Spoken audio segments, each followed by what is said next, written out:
We're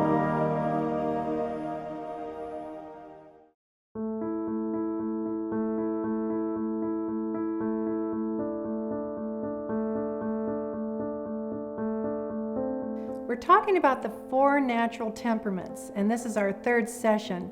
We talked in the beginning about how this is not New Age or pop psychology. It's not a label you slap on somebody.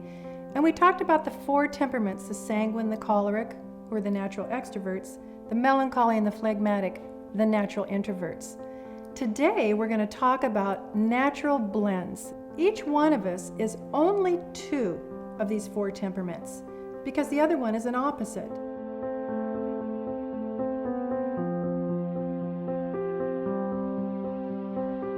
So the natural blends are sanguine and choleric. Now those are double extroverts, and that's a person that says, we're going to have a lot of fun, but you better do it my way.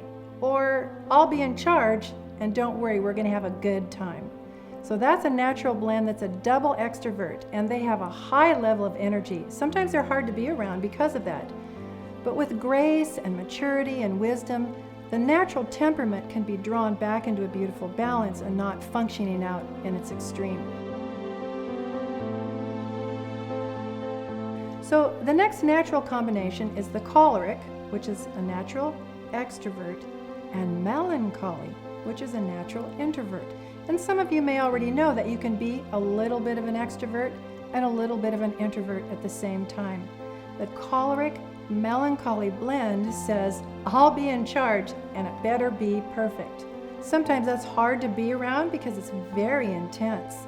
The choleric and the melancholy are the 2 most intense of all 4, but the choleric is the higher energy, outward extrovert, and the melancholy is the introvert. The next natural combination is the 2 introverts. It's the melancholy phlegmatic, and this is a person who says, I do want things to be done well and beautifully and perfectly, but not if it's going to make waves or it's too much work.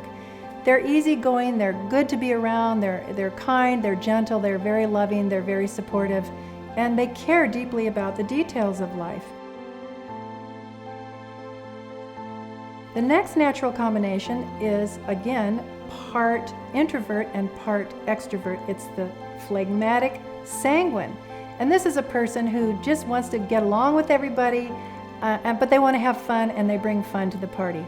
They're light, they're friendly, they're loving, they're easygoing. They don't get a lot of work done, but they're really wonderful people and they love everybody and everybody loves them.